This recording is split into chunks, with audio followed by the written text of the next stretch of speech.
from where the black gold fuels Africa's largest economy, where the lines between wealth and poverty has never been thinner. Conflicts, poverty, insecurity, and environmental challenges daily confront the region. How can the Niger Delta story be changed for the better?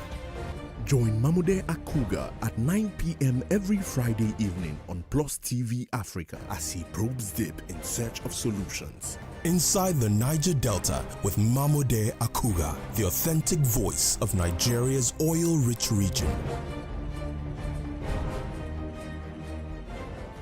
Hello and welcome. It's Nimasa This Week, the voice of maritime.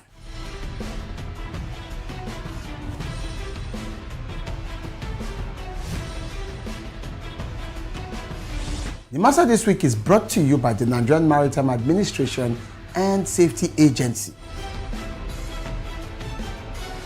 Statutorily mandated to ensure that there is regulation and promotion of matters affecting our waters.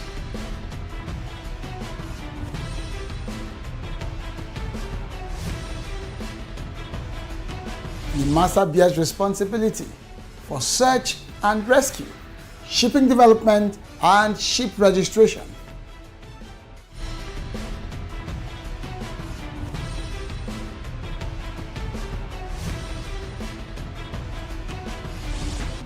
NIMASA This Week, the voice of maritime, showing on this channel.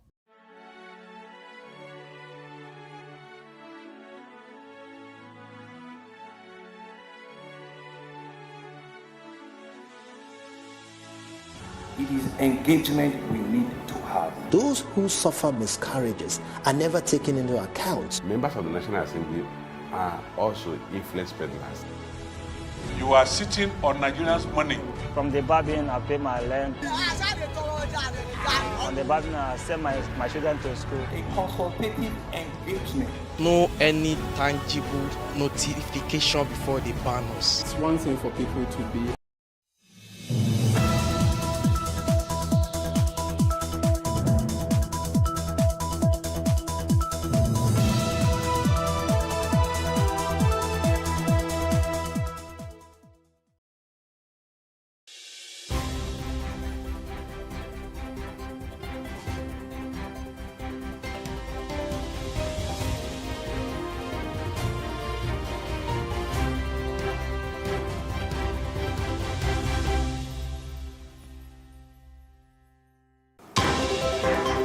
Investigative report reveals culture of corruption and tribalism at the Nigerian Immigration Service. These are likely responsible for the shortage of passports. We'll be speaking with the journalist David Hundain.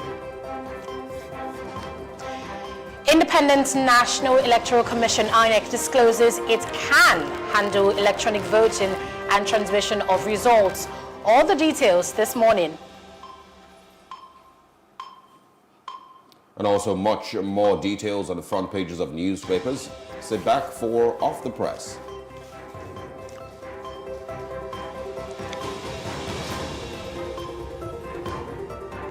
It's another Monday morning here on PlusTvAfrica. Thank you for joining us. It's The Breakfast here, and I am Osaugi Ogbon. And I am Annetta Felix saying good morning and thank you for joining us on the last week's edition of the month of September. It's the September the 27th, and we're so excited to just get you through the rest of your day with the top trending stories, current affairs all across Nigeria.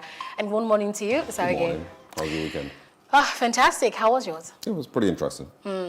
I think one of the highlights of the weekend for the whole of the nation is the fact that after spending almost 3 months in captivity, about 10 students of the Bethel Baptist High School in Chicken local government area of Kaduna State have been released. We heard news of their release on Sunday afternoon. State authorities confirmed that, these students have been reunited with their families and that about 11 more are still in captivity. But let's take your minds back to July the 5th, 2021. On that very day, bandits basically stormed that school, that Bethel High School. They shot into the air and they whisked away over 100 students, specifically about 100 and 21. They took them to an unknown destination, and they've been there ever since, and that's for like 83 days now. And about 110 students have been released, and that's been in batches. You know, they released 10 today, they released 1 tomorrow. It's just been headache and heartache for, you know, parents of these of the students, you know, battling to make sure their kids come back alive. And even though state government and, you know, law enforcement keep saying that their stance on this matter is that they would not pay ransom, they would not negotiate with bandits, and parents of these victims have a different story to tell. But the good thing is that 10 more students of the Bethel Baptist High School in Kaduna State have been freed, and that the process of releasing 11 more, you know, have basically been kickstarted. Well, you know, like you said, you know, there's always some confusion whether ransom has been paid or not. But if you look at the way that it has been happening, you know, it's, you know, either the bandits had a change of heart, you know, with 5 today, and then 2 weeks later had another change of heart with 10, or, you know, the parents and whoever is able to raise money, they contribute, and then they take the ones who have been paid for and they set them free, and the rest, you know, will wait until they have enough money to pay for them. Nobody knows. The Kaduna State government, obviously, and the Nigerian government cannot say that for the last 83 days, they've not been able to figure out any tactic whatsoever to release Nigerians who are in captivity. It's not possible to, you know, put, you know, that information out. They can't say that in the last 80 days, they've not been able to, in any way, either negotiate or find ways to use security and, you know, tactics, basically, from the army, the DSS, the police, everyone, to get those people free. So it almost feels, you know, you can almost look at the story and almost, you know, interpret it to mean that the government itself has not really been interested in, you know, getting those kids free. And another thing is the fact that, this story, you know, broke over the weekend, but I'm sure a lot of Nigerians at this point didn't even bother opening the story or looking at it or caring that much. And that's really because of how much kidnapping has become, you know, a part of, you know, our lives, you know, as Nigerians. I'm sure, you know, a lot of people have also seen the NYSC the booklet, you know, that basically was saying, you know, build a relationship with your kidnappers. Don't resist. If you're going to be traveling, exactly, don't resist. Tell people where you're traveling to, you know, because of all of that, you know, and if people can gather ransom for you and some of all of that. It almost feels like, you know, kidnapping is like a regular market day across Nigeria. And that's why not very many people care so much, you know, about a story like this anymore, which is, you know, shocking. But obviously, these are the times that we currently have found ourselves in Nigeria. And so what would make the other 11 be released? That everyone has to, you know, fold their arms and wait or hope that, you know, the same reason that got this 10 out now will get the other 11 out. And, you know, what has been done? You know, are there going to be more kidnappings? And can the Nigerian government honestly say that in the last 80 days, they've not been able to figure out where these, you know, people have been taken to? It's almost impossible. And it would make you continue to question what really this current administration has been able to achieve with regard to security and what their stance is really with the lives and the value of the Nigerian life, if we're being honest with ourselves. Because I'm not saying government can continue to make those statements and say, oh, no ransom will be paid in the state and some of all of that, but it hasn't changed anything. People are still being kidnapped. And if you can sit in your office as governor for 80 days while dozens of kids are in captivity, what exactly are you there for as a governor? Who is the Commissioner of Police in Kaduna State? What are you there for? What really has been your role in protecting the lives and property of people in Kaduna State? I can only just celebrate with those parents and hope that the parents of the other 11 eventually find a reason to smile soon and, you know, wait for next time it happens or pray that it doesn't happen again. So some sort of bad news for the Nigerian community is this. Professional British boxer Anthony Joshua, over the weekend, lost his WBA, WBO, and IBF world title belts. He got, you know, this beating by this boxer, and that was over in 12 rounds. People really didn't see this coming. You know, Anthony Joshua, the more bulky guy, has all the support of, you know, home and abroad. And this just happened on Sunday. And I think one thing sports analysts really have been pointing to is that there was this contract extension with the company. It's called Matchroom Boxing, and that this is basically his first match, just after that signing, and that, just portends a very bad omen, for the rest of his career. But anyway, a rematch is likely to be scheduled soon. That's supposed to happen probably in February 2022. Let's just see how that happens. There are talks about it holding either in Ukraine or the UK, but he might just have another chance to win those back. You don't think they didn't play the Nigerian national anthem so? fight? Because I don't know. I don't think so. If I'm being honest, the guy who he fought, Usyk, I think that's his name. Yes. Is a really, really good fighter. Is a really fast and powerful fighter. Has better moves, leg movement, everything. Anthony Joshua really just went in there like a bouncer, and got himself beaten up. This is the first time I've seen Anthony Joshua with swollen eyes after a fight, and it definitely was disappointing for a lot of people because in the build-up to the fight, there was pictures. He was on social media. He was, gathering all this, emotions towards the fight. Like he really just going to walk in there and beat this guy up like a little kid and leave there after 3 rounds. But look at his face after fighting Usyk. I don't know how to explain this to anybody that our own Anthony Joshua, well, British-born or Nigerian-born, not even sure anymore. Anthony Joshua got beaten so badly in 12 rounds. I watched the fight, I watched it online, I was embarrassed. The final round of this fight was probably the worst. To see him just being slapped left and right, and it felt like he didn't even train for the fight at all. And I had conversations over the weekend. I was talking to a few people and I said I genuinely have never really seen Anthony Joshua as that fighter. Yes, we support him because he's partly Nigerian and some of all of that, but I've never looked at him fight or looked at his, he's an Olympic champion, this and that. He beat the other Ukrainian brother, the Klitschko, guy, and some of all of that. But I've never watched him fight and looked at him and say, oh, this is a completely dangerous and skillful fighter. I don't know what his, tactics are with boxing. I'm not, so vast with boxing. But I've never seen it, and every time, it's embarrassing really, because every time that they set up this Tyson Fury fight, and then for some reason, the Tyson Fury fight can't happen. And then they pair him with some random contender. And it makes it even more embarrassing that this random contender that they just pushed to him, beats him. It happened the last time. Luckily, he was able to win the rematch. And now it's happened the second time. How is this same Joshua going to fight Deontay Wilder or fight Tyson Fury? He may not survive 2 rounds with any of these people. And that's honestly the way that I feel. And it's not because I'm trying to, I'm looking down on Anthony Joshua or not being patriotic.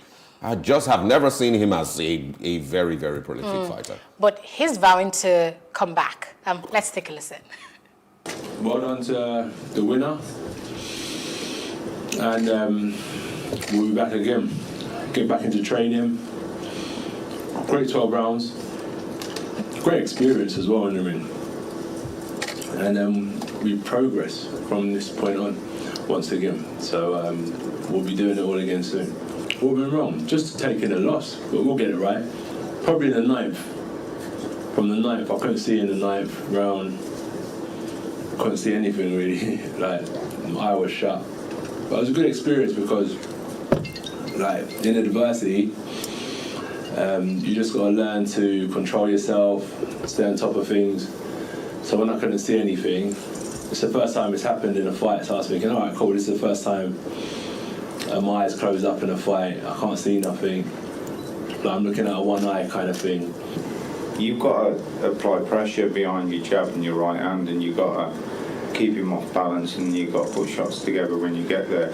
But as we've seen tonight, Usyk's a very good boxer. But look, Anthony's already addressed that he's learning on the job, and he showed that in the Ruiz rematch. And I've got no doubts that if he applies himself, which he will, that he'll get a great performance in the rematch, because Usyk's boxed tremendously well tonight, and Anthony will have learnt loads tonight. You've got to apply better pressure with a fighter like that and not give him too much time, and that's really what should happen. Weirdly, it's a lot easier to take because you know how good Usyk is, and you always know that if you don't get it right, there is a chance you could get beat. The Ruiz fight, I guess we're probably a bit naive at the time, almost walking on air, that AJ would just steamroll through everyone, and that was just a bolt from the blue that you sort of couldn't get over for weeks.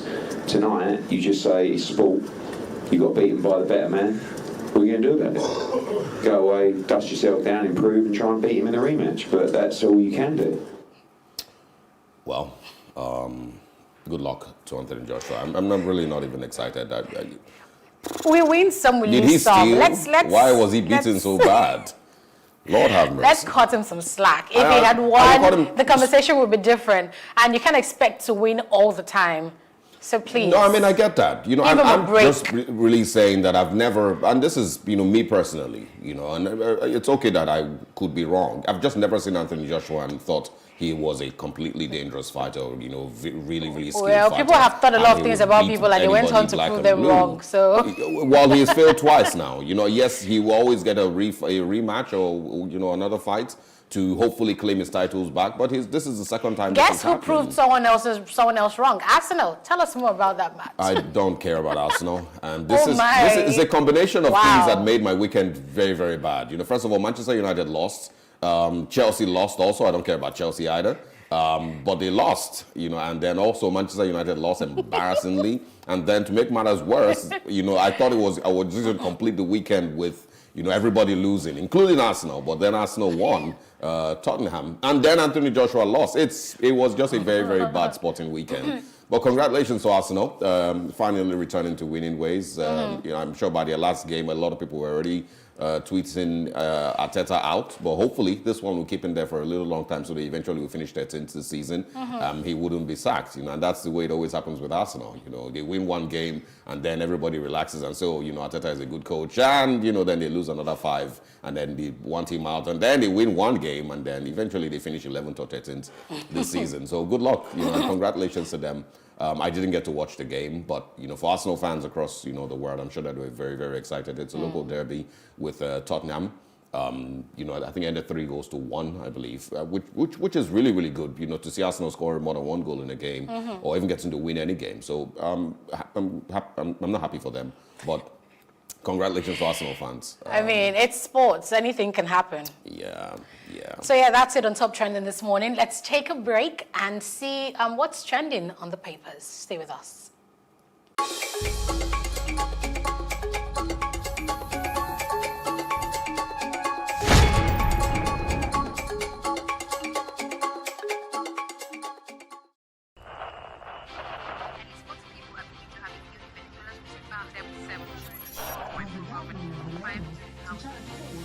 Politics has helped shape the decision of the polity, from conspiracy theories to good old-fashioned comic politics. These are the results of tomorrow's election. You have it already, have you? I am not hungry. If I need appointment, all I need to do is to start praising government. Plus, politics will fill the polls of the country, from friends to frenemies, even strange bedfellows, to clones and stooges. We go beyond the rhetorics and the drama to analyze the story behind the story. Let anybody come and say. The moment we stop having charlatans occupy political offices, we will curtail hate speech. Plus Politics, not just another political show. It's about putting you, the citizens, in the know.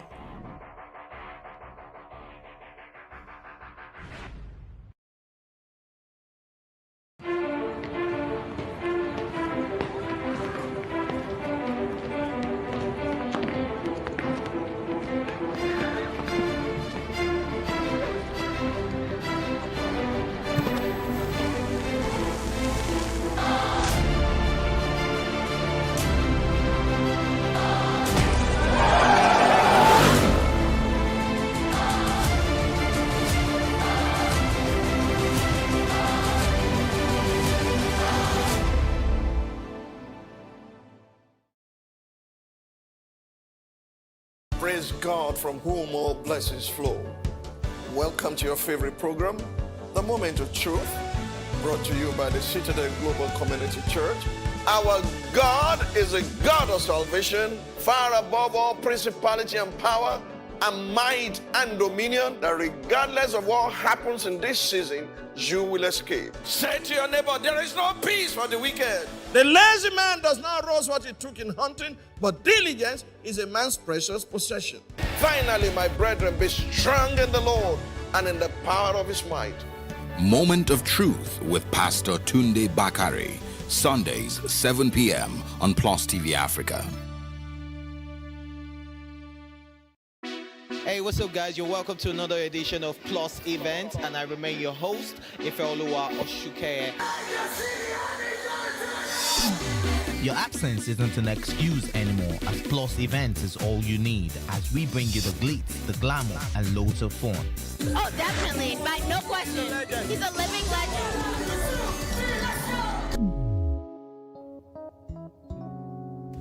Oh, God forbid, Holy Ghost fire, I know. I just want to be blown away. I want to be wild. This is 11 years of doing it.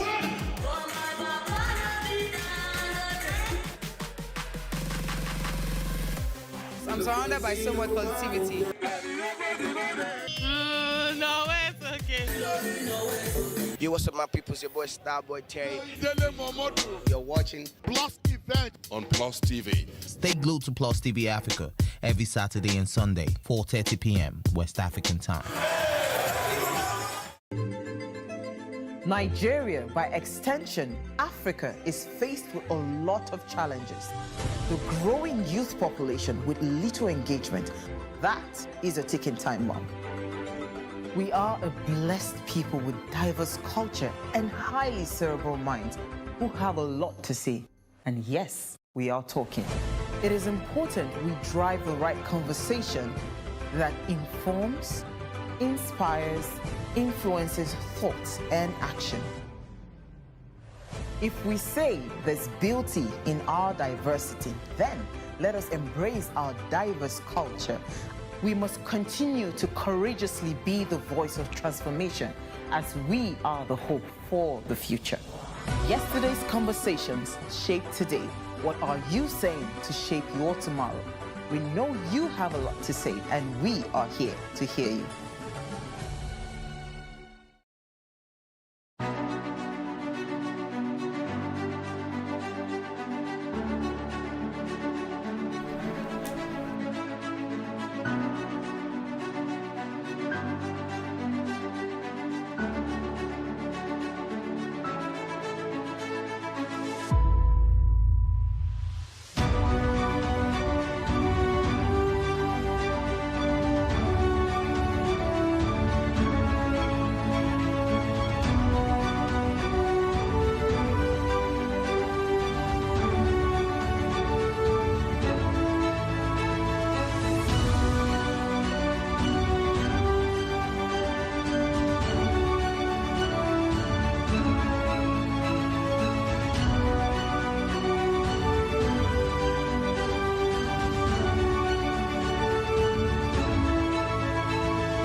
Welcome back to The Breakfast on Plus TV Africa. What's next is Off the Press. It's the segment of The Breakfast where we take a look at the top newspapers in Nigeria and the stories that are making headlines. Let's say good morning to our guest, a public affairs analyst, Mr. Femi Lawson. Good morning. Thank you for joining us.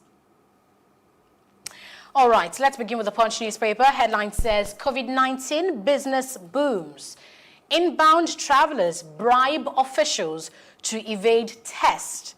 Experts warn of spike. Flight passengers bribe officials with 10,000 naira, 15,000 naira to underpay and evade test. Virologists knock officials, allege evaders responsible for high community transmission. Above that headline on the Punch newspaper, Nigeria, South Africa, Egypt and Kenya hold 80% investments in Africa. That's according to the African Development Bank, AFDB. FG places 3,964 Nigerians on watch list, suspends passports. The federal government says that 330,000 Nigerian refugees are in Chad, Niger, and other countries. ASU meets next week over planned strike, laments government's inactions. Nigeria needs 800 and 40 billion doses, 40 billion naira to close energy shortfall, says Buhari. Northern governors meet on VAT today, sans spirits Malami. Kwara man who allegedly buries 9-year-old with 1,000 naira note arrested. ICPC arraigns 2 suspects for defrauding RCCG of 10 million naira over land. Abductors free 10 more Baptist students, keep 11 victims. Adeboye says Nigeria will surmount current travails and emerge in victory. Fashola Akpabio disowning groups promoting ministers' 2023 campaigns. Lagos clubhouse kicks as 100 policemen thugs demolish buildings, arrest workers. And lastly on the Punch newspaper, Forex crisis. Massive job losses loom. Profits shrink, says MAN, others. All right, let's now look at the daily independent newspapers. The big one there says CBN may tackle FX crisis with Naira devaluation and rate hike. Also, North will use numerical strength to quash zoning in 2023, says the AOICF. APC needs rugged chairman to stay in power for the next 50 years, and that is from Sheriff Ali Modu Sheriff, senator. Also, Oshibanjo says Nigeria will overcome security and economic challenges. Nigeria at 61, Wike blames leadership failure on nation's woes. And also, we must reconcile and forget past issues and move forward. And that is from the Alafin. We also see here UNGA 76, Buhari returns with special assignment from World Body. Airlines consider fair adjustment, lament Naira free fall. And finally, Nigeria's revenue projections for 2022-2023, a mirage, says analysts. On the Nation newspaper, zoning tears PDP apart. Makinde Anim lead opposing groups. Stormy days ahead. 60 held over mob lynching of policemen in Lagos. Streets begging Al-Majri not Islamic, says Sultan. Rising air travel raises hopes of new carriers. German SPD leads in race to succeed Merkel. Police, bankers clash in Ijebu-Ode. Boko Haram attacks Babangida town. Bianca, why I shunned APC Abgaz rally. Abductors free 10 students in Kaduna. Nigeria at 61 remains Africa's shining star, says Oshimbajo. VAT row. Firms remit August returns to FIRS. All right, now let's see what we can find on the leadership newspapers. Nigeria at 61. We can't build a nation with bigotry and nepotism, say northern governors. And also warn against defining people based on religion and tribe. Say demarketing Nigeria comes with great consequences. Also on the leadership, Sadiku bows out, leaves legacy of profits and transparency at NIPC. Niger gets $86.64 million Islamic loan from Mina Bida, or rather for the Mina Bida Road. Ganduje appoints Ibrahim Gaya as MI of Gaya. And we can also find APC committed more resources to diversify Nigeria's economy than the PDP. That is from the Senate President Ahmad Lawan. 6 northern states' economy under threat. And also 10 more abducted Bethel Baptist students regain freedom. Finally, pension assets investment in federal government securities hit 8.51 trillion naira. Good morning once again to Femi Lawson. Thanks for joining us. Good morning. Good morning. All right, so let's probably start this conversation with the release of 10 more Bethel Baptist students. We'll quickly react to that. Well, it's a welcoming development, even though it is still very sad that not all of those children have been released and reunited with their families. It is very sad that in the presence of all this, nothing has been heard about the role of the government in ensuring the release of these children. It has purely been the effort of the parents and the authorities of the institutions where they were kidnapped. Today, the government of Kaduna State, and even the federal government have remained silent and have left these children to their own fate and whatever effort can be undertaken by their parents. It is very sad. We are only hoping that these terrorists will be humane enough to release the rest of these children, to join their families and get, the freedom again, because it is traumatizing really to have school children abducted for this number of days and everything still looks normal, in that state. Okay. I want us to take a look at the top story on the Punch newspaper. It talks about people making business out of the COVID-19 pandemic, and the requirement of Nigerians who are traveling out or coming into the country to take COVID tests. Now, an investigation here by the Punch showed that inbound travelers basically bribe officials at the airports to evade tests, and that they do so with about 10,000 naira, 15,000 naira, and that's to make sure that they do not take this COVID-19 test, and that's really why COVID-19 is spreading in the country, because these people evade tests and basically go ahead to interact with Nigerians. We saw the possibility of this, when the pandemic broke out, and there was a resumption of flights September 5th, 2020, about claims that Nigerians were paying to avoid taking this COVID-19 test. What do you think the Nigerian government should do, and stakeholders in those sectors should do? Because these are people who should be making sure that these inbound travelers stay protected by taking this test and safeguard other people. But what should they be doing now to make sure that this COVID-19 pandemic, basically the curve is flattened? You see, what we are currently experiencing, I don't think the government of Nigeria, in particular the authorities in charge of our airports and other entry points into the country, can do anything differently from what these people that investigations have exposed now are doing. In fact, the option you are currently witnessing, as far as the COVID-19 protocols and the attempt to evade it by most travelers are concerned today, is aided by the government itself. Because I have been fortunate to travel just twice after this whole lifting of suspension on air travel and opening of our borders. And you realize that the Nigerian state is perhaps one of the few countries that have commercialized this pandemic rather than making it a system that will ease, the challenges that we face by citizens, both Nigerian citizens and, foreigners. In fact, I can even tell you that the government have made it more difficult for our own citizens to travel in and out of Nigeria just because of the level of exploitation that is happening around this, travel in the name of the COVID-19 restrictions and protocols. So the culture of bribe taking and every other thing you are witnessing is encouraged by the government because, for instance, all it requires to go into a country like Ghana and come out is to conduct simple tests as required as agreed by ECOWAS for $50 and you move. But in Nigeria, we have found a situation whereby all sort of levies, in actual fact, they recommend where you take this test. Citizens are made to pay more than the required $50 as agreed.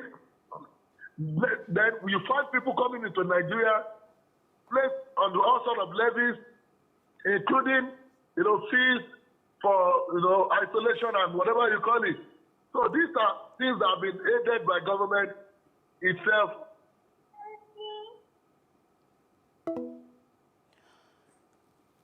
Well, I guess Mr. Lawson, we lost connection with him. We're going to definitely reconnect with him and continue with these discussions. He was speaking mostly about, the COVID-19 and, a little bit of corruption here and there, which is not necessarily surprising. Of course, very, very bad and dangerous for the rest of Nigerians. And also looking at the fact that, the population that has been vaccinated is still so small. And reaching herd immunity, I don't even know if that's a target for us, but if reaching herd immunity is a target, it will take a really, really long time before we get there. So Nigerians need to do better, from the immigration to, the people at the airports, passengers themselves. we need to do better because it's in no way helpful. And of course, we've seen the numbers. Lagos, in particular, has had 100 plus numbers in the last couple of weeks, daily numbers. Which is really not even exciting. So Nigerians need to do better, definitely. I think for me, regarding this story, would be the question why? Why does this happen? I liked how he put it, the commercialization of the COVID-19 pandemic. Is it because, these officials are available to be bribed, are ready to be bribed? Is it that these people actually go ahead and approach these inbound passengers to say, you know what, I can spare you this stress, just give me 10,000, 15,000 naira, and you will just go scot-free without having to take a test? Pretty much. Or is it the Nigerians themselves? Because, they're coming from other countries where they understand protocols and procedures, and you know that you dare not try such in the US or in the UK, you would be arrested and persecuted. So is it because there's a Nigerian environment, a Nigerian society that just allows for carelessness, that just allows for corruption? Really, why exactly does things like this thrive in this part of the world? No, it's pretty much saying, there's someone who has cash readily available to beat, the law or to break the law. There's somebody who is willing to receive. So it's pretty much the same thing. There's still a little bit of that corruption. And because we, once again, we have failed, to create systems that checkmate these things. But to be fair, outside the country, I think in the US, there's also people who are selling fake vaccination cards, to people for a few dollars. I heard about that over the weekend. But we're sure that if those people are caught, they would be persecuted. But you can't exactly say that for certain crimes. I just wanted to put that out, that it's not just in Nigeria that there will be a little bit of corruption with COVID-19. Femi Lawson, welcome back. This huge cost that ordinarily they have been exposed to in the name of enforcement of this protocol. So government must make these things as simple as it should be.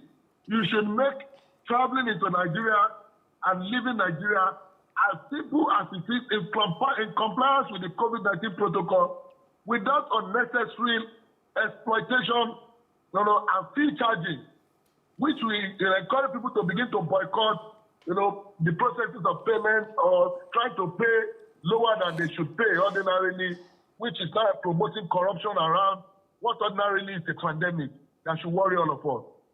All right.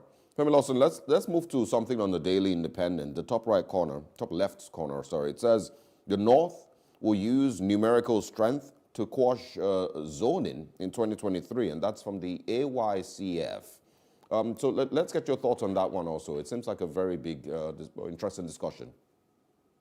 Well, I don't think Nigerians should really take the Yerima AYCF unnecessarily serious, because the issue of zoning is beyond what people think they can sit in the comfort of their living room in Kaduna, Abuja, or anywhere to decide without giving due cognizance to the sensitivity of the issue of zoning itself.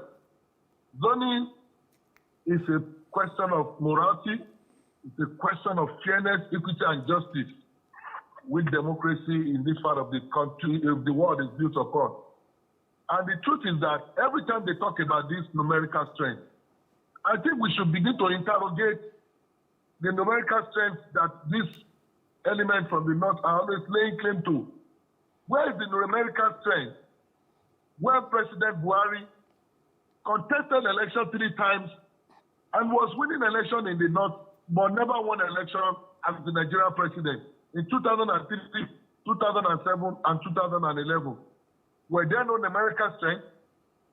Are they also assuming that the numerical strength extends to Kwara, Kogi, Benue, Plateau, and other middle belt, region of this country that they have forcefully coerced into the name of the Arewa consultative or whatever they call it? So it is beyond their mere wishes. Power rotation is a moral agreement, even though it is not a constitutional matter, but it's a moral agreement which must be respected. And it is only fair that after 8 years of 2 terms for President Buhari, the power should rotate to the other region of the country. So we don't take, and I don't think we should take people who just allocate figures to themselves without any factual basis, serious when 2023 is being discussed. Yeah, but Mr. Lawson, how do you think this can also be checked? Because like you've mentioned, a lot of times these persons really just pull in states from the middle belt to themselves and, create that assumption that those numbers are inclusive of the northern numbers that they talk about. But is there ways that you think that this can be corrected or can be checkmated to, prevent false narratives and election figures that may not really correlate with what the true figures are? Well, that is already been done, and that is, if you see, you will realize that more than ever you can see an alliance of the South and the Middle Belt stronger than it has ever been in the last couple of years. We've seen fora like the Southern and Middle Belt Leaders Forum and other groups coming together. You see the people of Middle Belt, coming together more than it has ever been, to advocate for common interest. As I want to insist that the North, as represented by people like AYCF, Northern Elders Forum, and does not have any number numerically to determine who becomes the president of Nigeria. And what is to be done, just like you have asked, is that we continue to expose these atrocious figures that are always being bandied around. We must continue to educate the people that when you talk about the North, you must be able to clearly define it, especially when it comes to political, interpretation that has made people like AYCF and the NEF and the like to continue to assume that they have the numerical strength on the basis of 19 states, which is not true. I will continue to do that. Okay, I want us to go back to the Punch newspaper now. There's a story here that talks about this VAT controversy, and it's on the top right corner. It says, Northern governors meet on VAT today. SANs berate Malami. So we know that this VAT controversy really has been going on for a while, ever since the Rivers State government took this to court and won the right to receive VAT in their state. Now, we know that the northern and southern governors have different opinions on it. Those ones in the south say they will collect their VAT and have gone ahead to pass, this law in their states. But in the north, they say that states have no power to collect VAT, and that should be the sole responsibility of the FIRS. They have a meeting scheduled for today to discuss this. What do you think the outcome of that meeting might be, Mr. Lawson? Well, I don't envisage any other thing than the fact that the northern governors will likely come out, to stand by the federal government, because a lot of the northern states today, are beneficiaries of the feeding bottle democracy that has made our states so lazy and unproductive, and they have to wait on taxes from other states, another region, and other people's mineral resources before they can survive. One would have expected that the dispute over VAT will quicken the process of restructuring, will reawaken the consciousness of our state to become more productive and be able to generate income to run the state. But these people are still very much interested in going cap in hand to Abuja every month to receive allocations to run their state. It means they are not viable. And now that the issue is before the court, I would want to advise that we all look forward to whatever the decision of the court will be on this. This is going to be very historic as far as our democracy is concerned. So I don't think the northern governors will in any way do anything differently from what a lot of them have been saying, especially when you listen to the governor of Katsina, Gombe, Kaduna, all of them in the past.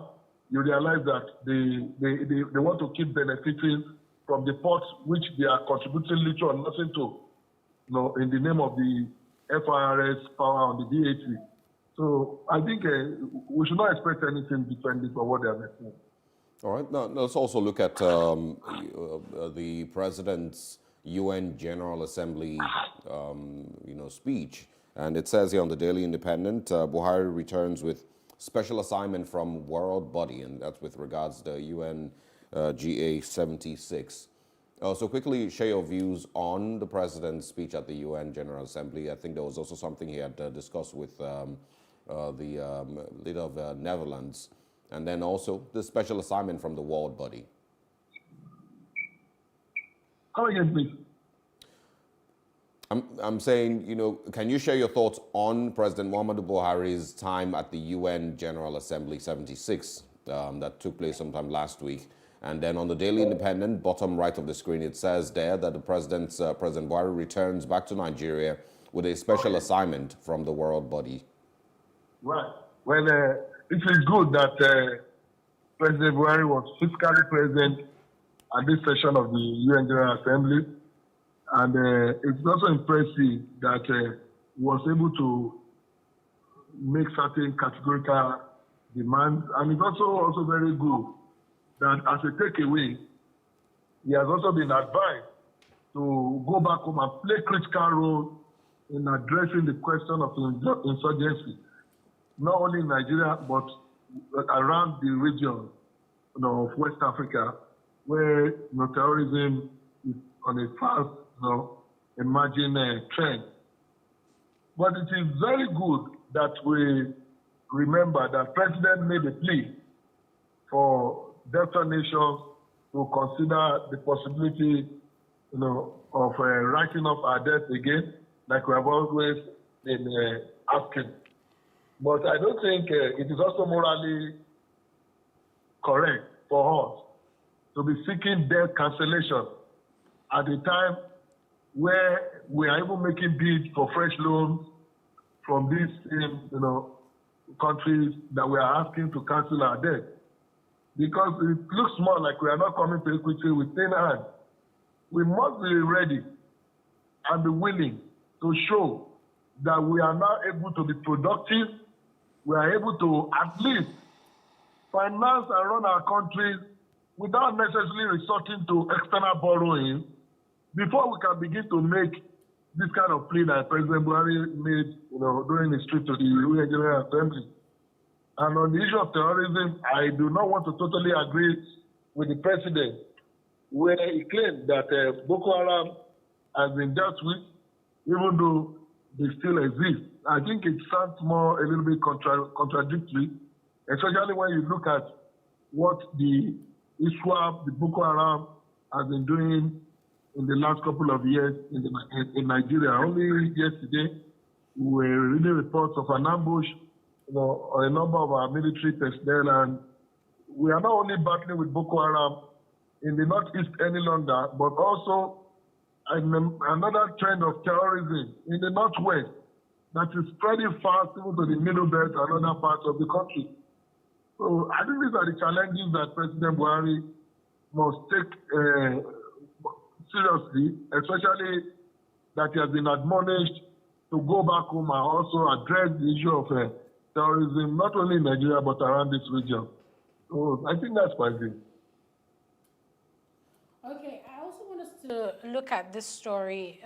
It's also on the Nation newspaper. It says 60 held over mob lynching of policeman in Lagos.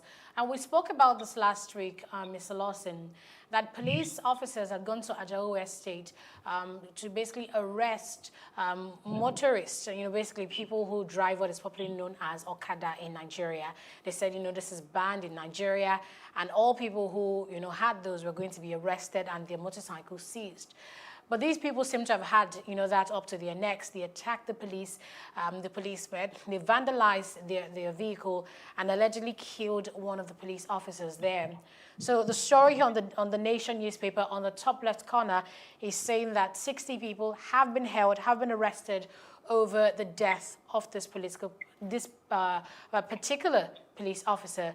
Do you think an arrest really is, even though it's good, we're talking about prosecution of this particular case, but do you think the arrest really would do anything regarding this matter? Because we know it's something we've seen, week in, week out. The policemen and motorcyclists basically clashing in Lagos, especially in the Obalende area of Lagos and around the Ikeja axis.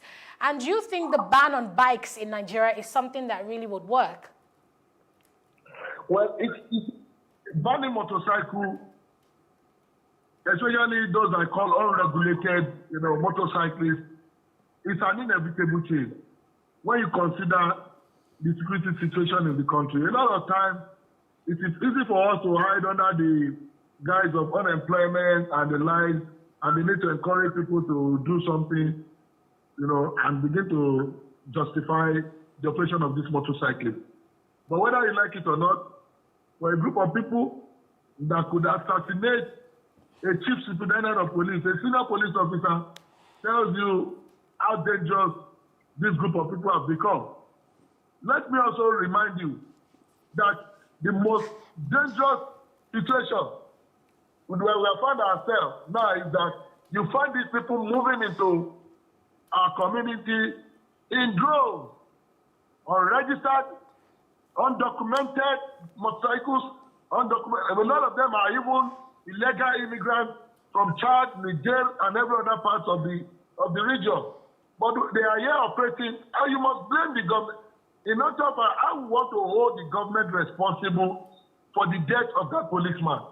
Because if we have to lose our security personnel before we start tracing who did this and who did that, tells you how serious the state is about dealing with this menace that these motorcyclists have constituted, in Lagos and every other part of the country.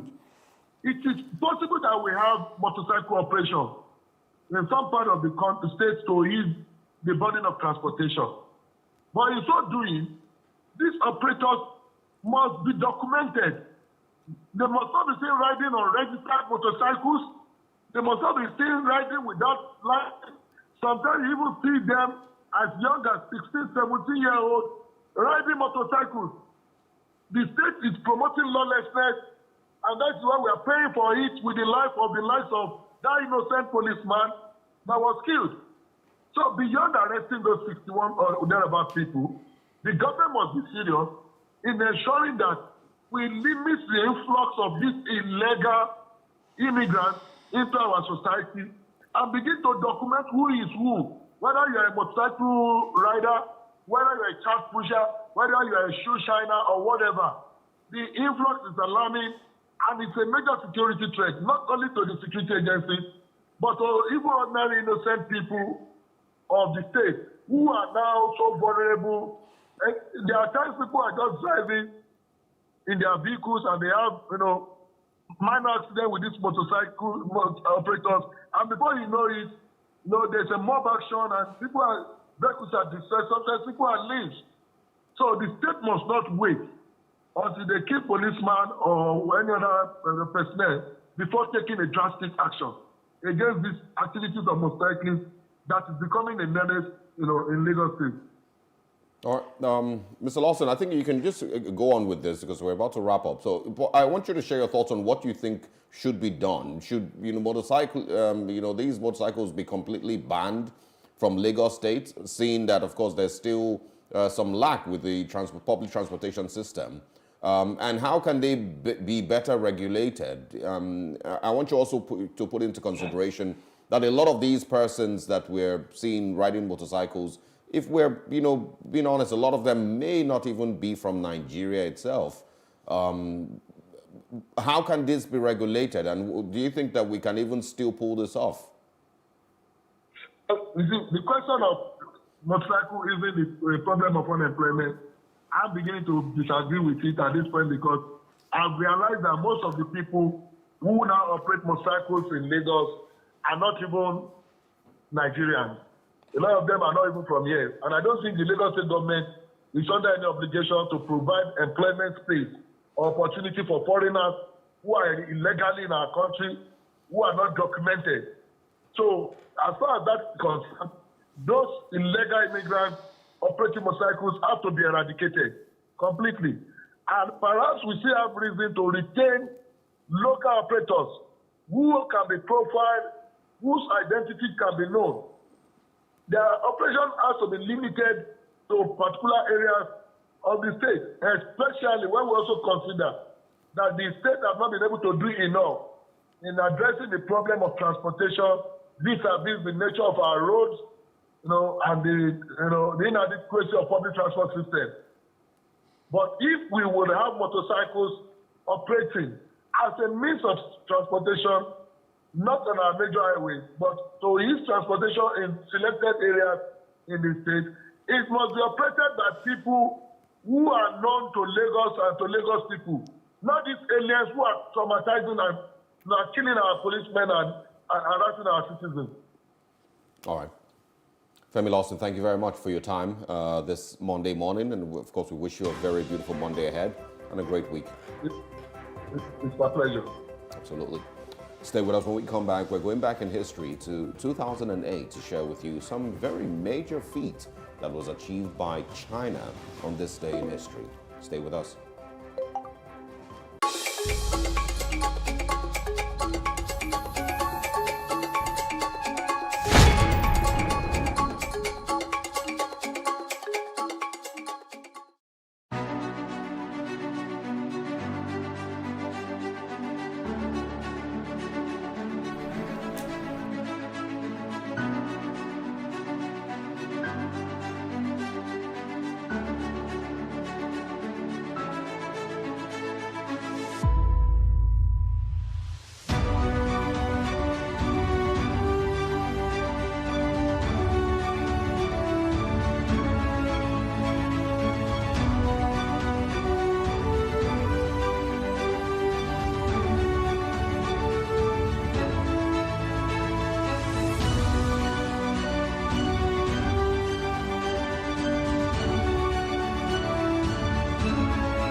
Welcome once again to The Breakfast here on PlusTvAfrica. Now let's share a little bit with you of what happened on this day in history in 2008. It's pretty popular for big nations, across the world to always try to be the first to either go to space or send a spaceship, or, break some astronomical feat with regard to space. But on this day, China eventually got a man walking on space in 2008. His name was Zhai Zhigang and became the first Chinese to walk in space. It was part of what was called the Zhenzhou 7 crew on this day.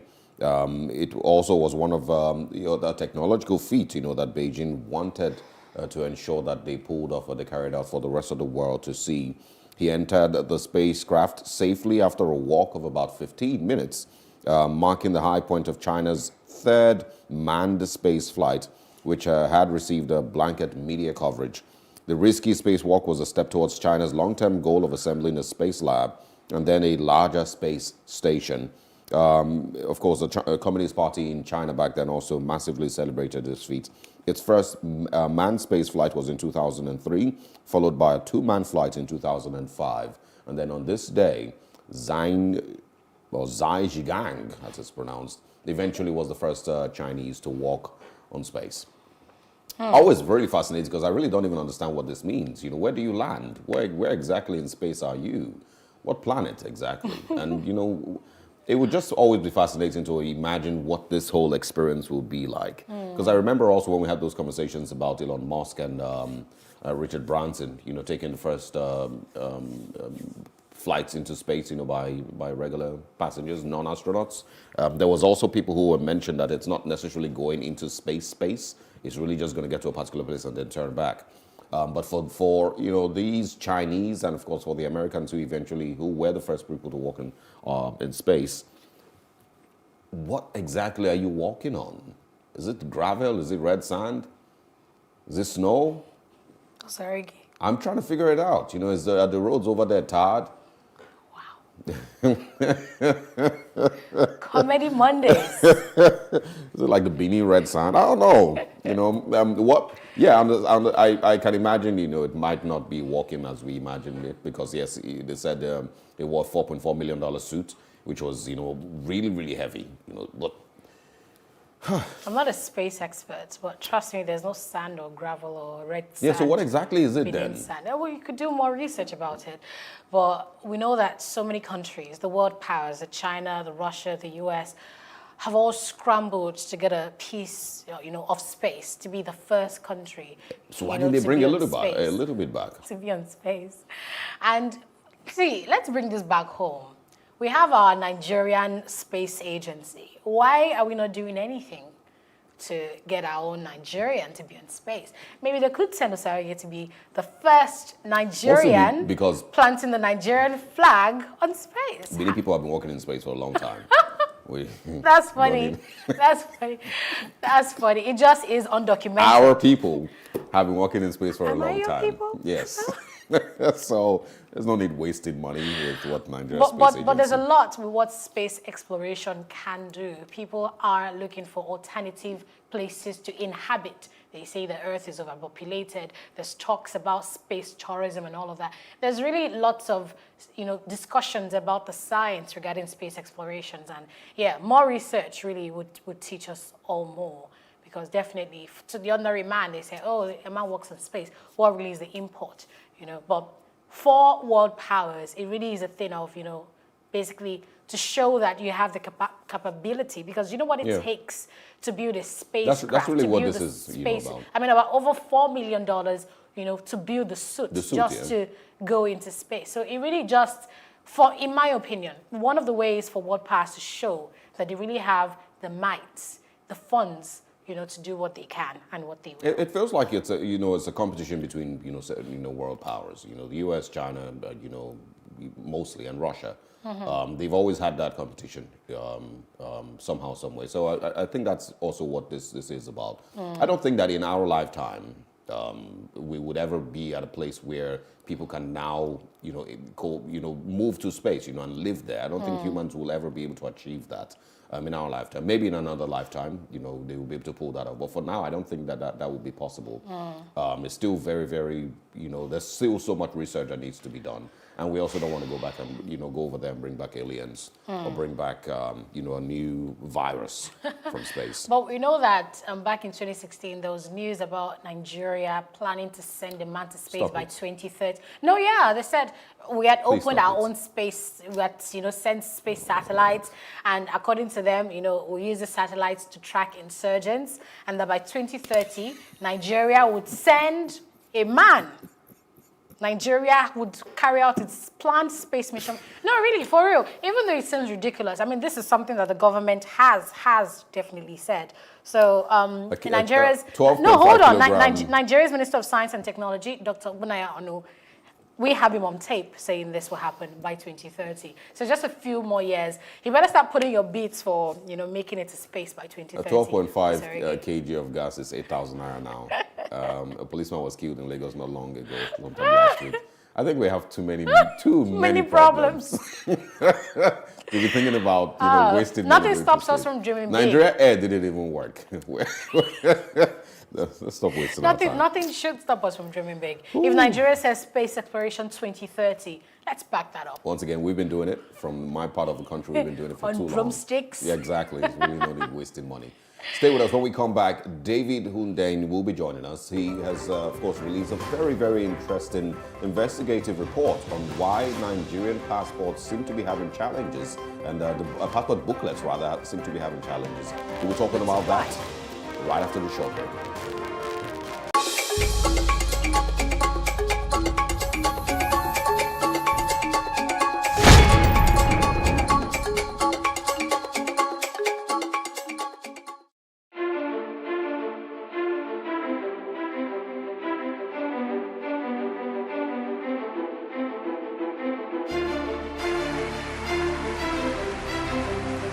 This medal has been directed to empower 1,000 persons with disabilities in each state in the next 12 months. We now start hearing the shoot of guns. Whatever I have done Every public policy has winners and losers, and some will not be very happy with you, while others, usually the silent majority, will be quite happy.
Increase the reach of your events or business services. To advertise on Plus TV Africa, please call 0906 000 5719 or 0909 040 8408, or send an email to marketing@PlusTvAfrica.com. Plus TV Africa. Big stories live here.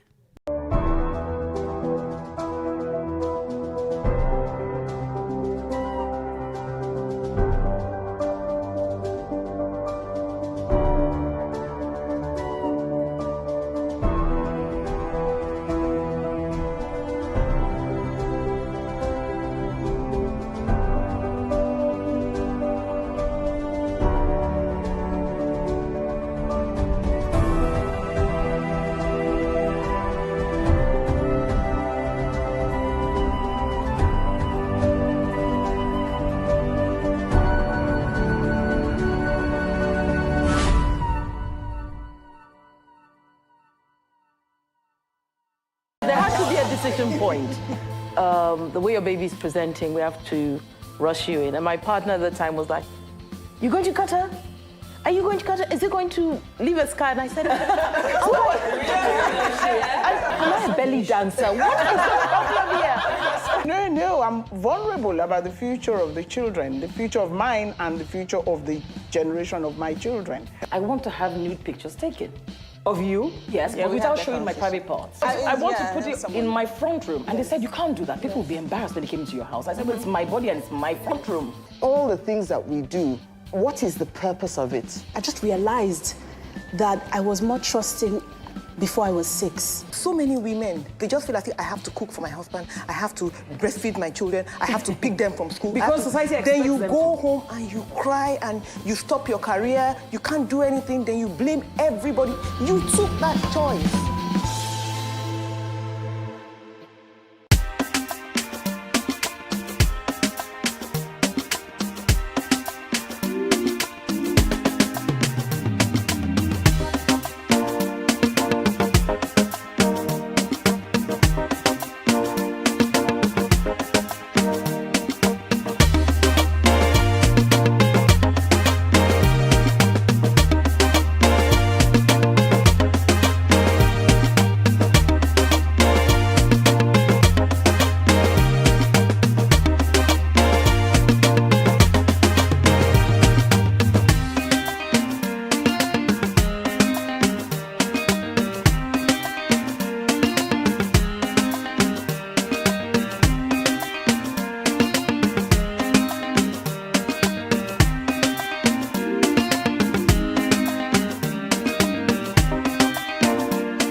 What we do not understand, we will stigmatize.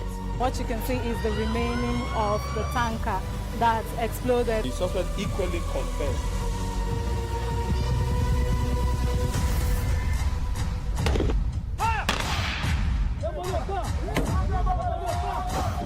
A 500 naira they collect them. If you no talk, they go beat you. Now 2,500 they pay.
Hello and welcome. It's Nimasa This Week, the voice of maritime.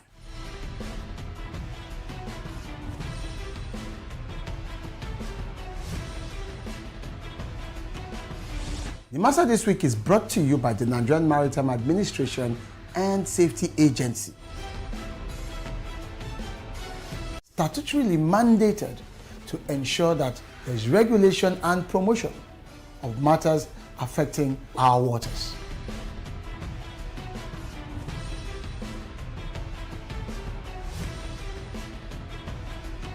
NIMASA bears responsibility for search and rescue, shipping development, and ship registration.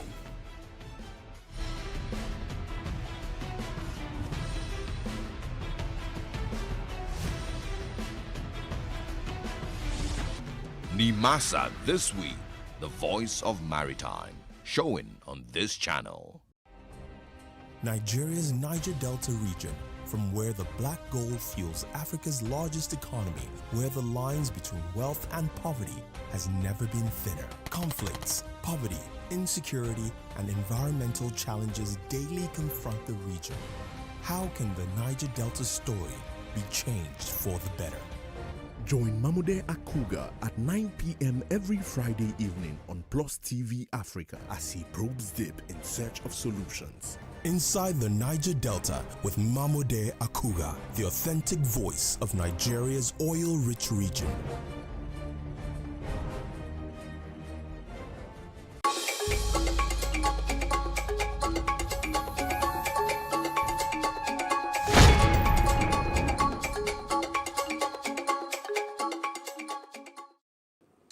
Welcome back to The Breakfast on PlusTvAfrica. The conversation about the electronic transmission of election results ahead of the 2023 elections has remained a subject of debate.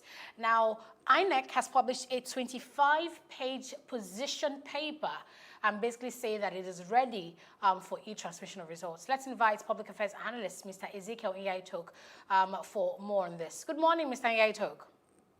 Good morning and nice to see you on Plus TV. Thank you for joining us. Now, we know that the debate about whether INEC can conduct elections and transmit results electronically has been a big one, with the National Assembly wading in, asking INEC to go ahead and, consult with the NCC. So my first question is this. Is it that the National Assembly has no faith in INEC's capability to transmit election results electronically, or that they have no respect for INEC's independence? I think that in all honesty, the truth is known to every Nigerian. And that truth is that, unfortunately, the National Assembly is, I would use the word, afraid of facing the reality that if things are done properly, it might be counterproductive to them because they are not used to things being done properly. I say this with every sense of responsibility because everybody knows that the most transparent approach to any endeavor is electronic. So the question is, do you have the capacity to do it? And it is very clear, INEC has from time and time again, they have also demonstrated it here and there, that they have the capacity. So what's the problem? No, Mr. Ayatok, I would like us, because we're very likely going to be speaking with the Festus Okoye this morning. But I want you to share what your definition of electronic voting is. Is it really just the transmission of results? Or is there a possibility that there can actually be electronic voting that don't necessarily require, being at a polling unit? When we go into electronic voting, we are taking it much higher. We can't talk about the university without talking about the secondary school or the primary school. The primary school, electronic transmission of results, because electronic voting is a lot more complicated, and there isn't a national consensus on that for now. But there is a definite national electronic transmission of results. It's been done before, and if you know what goes on, INEC does have a portal. On that portal, they can actually display the result. But the challenge is that that result is not tenable in court because the law talks about manual transmission and manual coordination and not manual electronic coordination. I don't know if you get that. INEC does have everything that they need, absolutely all that they need for them to be able to get the results from the polling unit, transmit the results to their server. They do have a server. They have all those things. They have tested all of them. It works perfectly. But the challenge is that you cannot take that which is on their server and go to any litigation or any sort of law because that particular aspect is not recognized by law. So what INEC is saying is, let the National Assembly give them, alter that particular section so that they are allowed to both manually and electronically transmit results. That's where the challenge is right now. So, Mr. Iyaitok, what sort of an impact do you think the electronic transmission of results might have on Nigeria's, election results management? Oh, that answer is as clear as day. See, I've been involved in 2 elections, and well, let me not go into detail. What you have at the polling unit, which is the authentic result, is a child's play compared to what you have at the collation center. At the collation center, 2 things happen. The first thing is that they can just add a zero, and it makes all the difference. And they can also subtract just 1 figure from the opponent, and it makes all the difference. That's number 1. Number 2 is that when you go and do accreditation, and assuming that the polling unit had about 700 registered voters, and it so happens that they only released the form for 300. It means that there is additional 400 that these people can just go to somewhere and do terrible thumb printing. And then so you discover that somebody that had 100 now has 100 plus 400, which becomes 500, as opposed to the second opponent who has got 200 out of the 300. I don't know if you get all the things. Yes, we do. So, but if we had allowed it to remain electronic transmission, it means that that 300 that was transmitted from the polling unit is the final figure. So it leaves no room for all those thumb printing and manipulation. Those are 2 extremely important determinants of election results. So those are the issues. INEC is saying we want to be able to have elections that we are happy with, and that the only way we can do is to eliminate these problems that happen at collation centers. That is where our National Assembly, unfortunately, is uncomfortable with. But we are not going to let that be. Because without free competitive elections, we'll never make progress in this country. And the good people that want to get into elections and man our offices will not be encouraged to. So we're not going to allow. We are going to rise as citizens and put a demand on them for them to do the right thing. Talking about the national. Well, Mr. That's why, like on the 1st of October, there's going to be a consensus of citizens on this electronic transmission of results, and INEC and the National Assembly shocked at the people that have been lined up and the thing they are going to get our trifling meaning. They will be shocked at who and who has going to come because enough has got enough. Well, Ms. Ayatok, I'm just going to, go back to the National Assembly now. There's a story that says a particular Senator, Yusuf Ali, had said that, the electronic transmission of results conversation must be revisited in the build-up to the elections. But I want you to go on with sharing your thoughts on why it seems the National Assembly is crying more than the bereaved. If INEC has said that they will be capable of, electronic transmission of results, what exactly is the National Assembly on about? My brother, truth is bitter. But if we are going to make progress as a nation, we must be willing to face this bitter truth. You and my sisters there know that the people in elective office are not the best in hand. We know that. Why is it so? Let me give you a very, very practical example of what this is. In the last election, over 18 million Nigerians looked out to vote. Out of over 80 million, about 30 million actually went out to vote. Now, it is easy for us to be lazy intellectually and just, but let us, for one, think about it, think through this process.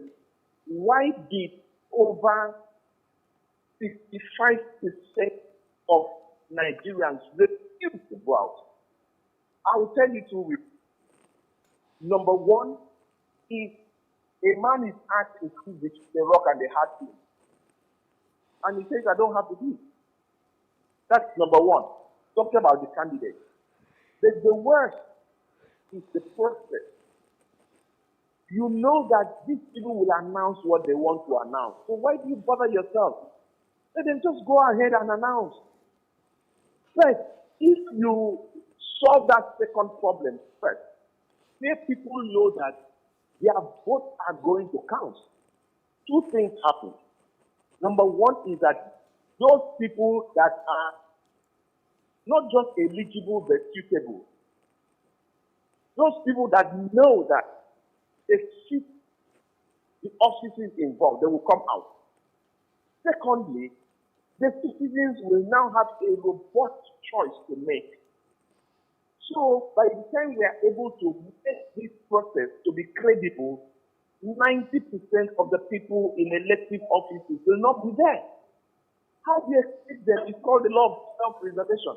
How do you expect them to be feeling and excited about going to change the process so that it is free, fair, and transparent, credible, when he knows that it's going to be against their self-interest?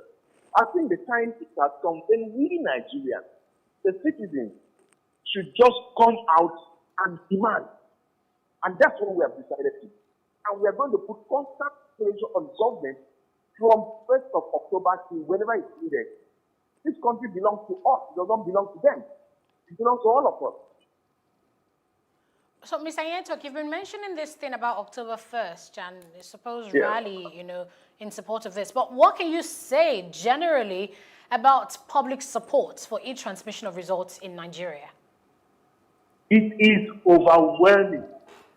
As a matter of fact, this is one consensus that Mr. President can ride on and so that he has over 99.9% of Nigerians. We are sick and tired. We've become the poverty capital of the world. People are losing their jobs. People are losing it. They are losing their minds, not just their self. Because we are bringing engineers to the cockpit. No. Politicians are like engineers. They keep the aircraft. And when they finish, the pilots are trained to operate the aircraft. That line has to be drawn. Governance has to be cerebral. Governance has to be for the best fitted people.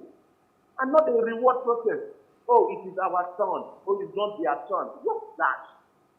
When Nigeria wanted to win World Cup, They removed a Nigerian called Kasia and went to Germany to bring a man to come and get to come and be a coach because we wanted to win.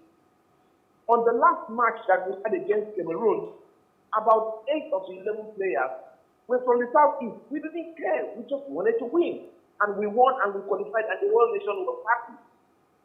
In fact, today, Nigerians don't care whether you come from north, south, east, or west. They just want the right person that can come handle the economy, handle the insecurity, handle corruption. That's all we want. We don't care where you come from. You like come from President Afo. If we can beg Obama to come and be our president, and the constitution would allow, I'll be good for it. Well, we don't want the most competent. I'm also sure in today's Nigeria, there's a lot of conversations about, where the next president should come from. I'm sure that a lot of people may not agree with the "we don't care where you come from" narrative. But I want us to move into talking about voter registration now. INEC's online process is currently suspended. The next set starts, I think, on the 4th of October. That's when the second stage of online registration would begin. Mr. Nyanyetok, I want your views on what the numbers are currently looking like. It's just about 1.8 million, I think, that have been fully registered. It's still a long way to go if we're planning on having more and more people registered to vote by 2023. Do you see or do you think that there is, possibility that Nigeria will be able to meet up with record-breaking figures with regards to registered voters in 2023? Pretty interesting question there, but sadly we lost Mr. Nyanyetok at this time. Really can't wait, to get that INEC's head to come in to really clarify some of these issues, because it seemed like a pretty authoritative piece. INEC really putting its foot down to say we can transmit results electronically. I mean, they went on to talk about how they've been using basically SMS systems to message people, how they've been working with mobile network operators all the while, how they even went ahead to do the online election registration to say that we are capable of doing this. INEC also mentioned in that paper that for the past 10 years, they have been conducting research into this area and have authoritatively the statement that they say that they can conduct elections and transmit it electronically. So the bone of contention here is what's stopping them. Mr. Nyanyetok, glad to have you back. Sadly, we lost him again. Well, really, we know that Nigeria's electoral process has really been marred by corruption. Corruption basically because of ballot snatching and things like that. So that's why proponents of this system believe that it's something that can mitigate all those challenges. But people also bring up the issues of hacking to say, oh, that's a possibility that people can hack into the system, people can manipulate the results and all of that. But really, that's why we need to hear from the source, really explain just what the challenges are with this electronic transmission of results and what are the plans of INEC to mitigate them. Because we need to have these facts on the table to decide what exactly do we do next. And exactly with the National Assembly, how can INEC bring them over to their side, especially with the NCC as well and other mobile network operators? Because I believe that for this to be resolved, everybody really has to speak in one voice and be on the same page, don't you think? Yeah, I'm mostly concerned, about the level of interest with regards to the electoral process. Yes, the National Assembly will do what they can. INEC also has its role, but the Nigerian people, the electorate, and how many more people are interested. And it's something we probably need to look into and see if there's more people who at this point don't want to even bother themselves, or there's more people that really want to be involved in the process, because you're not going to be sending sending results electronically of nobody. Who there has to voted, be people, exactly. There have to be people who are really, really interested. And Anambra State on the 6th of November is going to be, a very clear picture of what the Southeast might look like in 2023 with regards to election. But we'll get there. Mr. Nyanyetok, welcome back.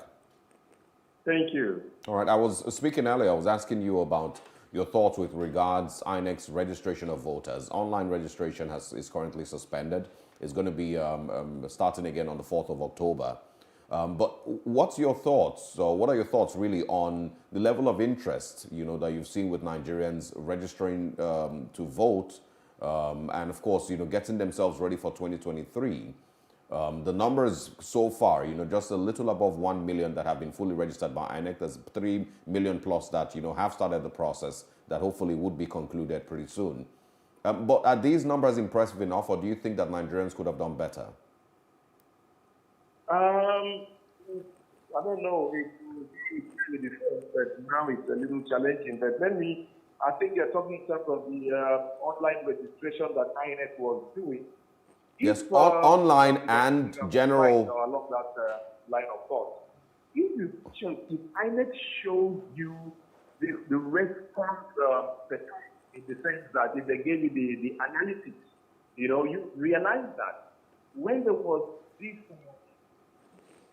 that we are going to have this electronic transmission of results, the President the National Assembly was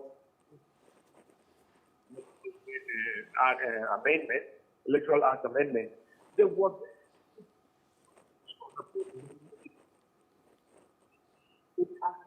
Assembly started to the dialogue on trying to we're starting to lose confidence. It's like, oh Lord, it's happening all over. And I think that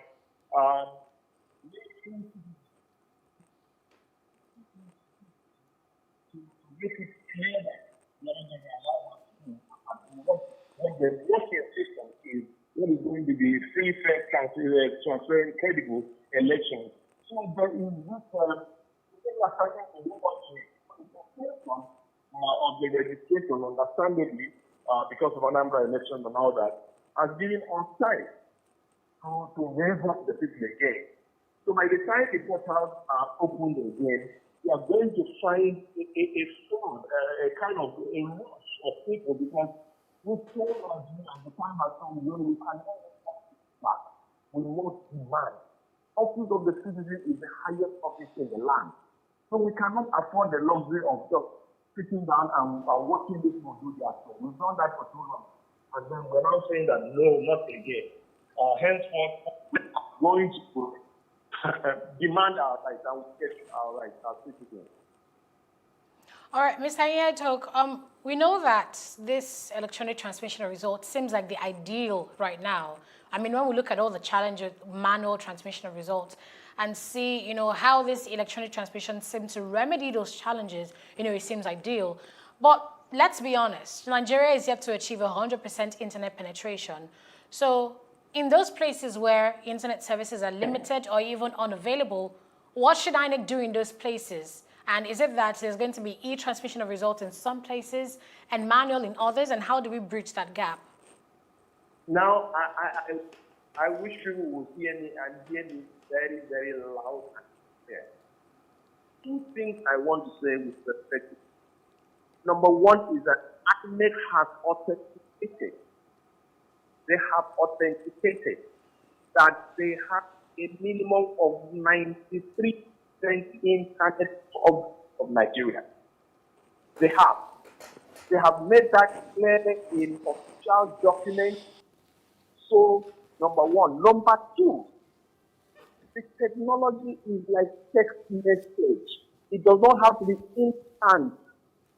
When you have imputed a text and press the text button, if your network is not there at that time, you cannot retrieve that message. You see, what happens is that as you move towards the collation center, before you arrive there, you have arrived at the message goes.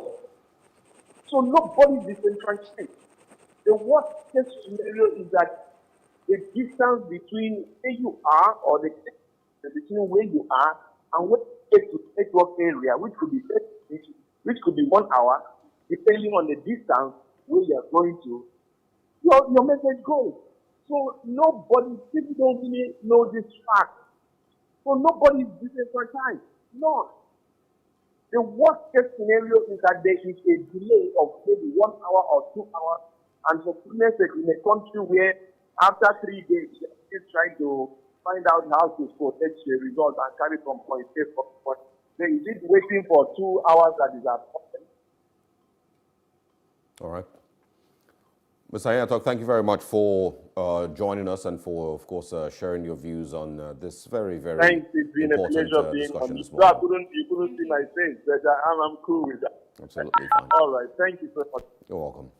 All right, we're going to be joined now by the head of voter education at the INEC, Mr. Festus Okoye, who is joining us right after this short break. Stay with us here on The Breakfast. Good morning once again.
Welcome back to The Breakfast. The conversation we've been having is about the electronic transmission of results and INEC's recent stance saying that they have the capacity to transmit election results electronically. We have Festus Okoye joining us via phone.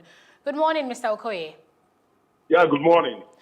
Okay, so this debate has been on for a while now, but INEC finally released that paper saying that they do have the capability to transmit results electronically. Please put the facts and evidence before us regarding how much preparations and research that INEC has done to show that they can indeed transmit results electronically.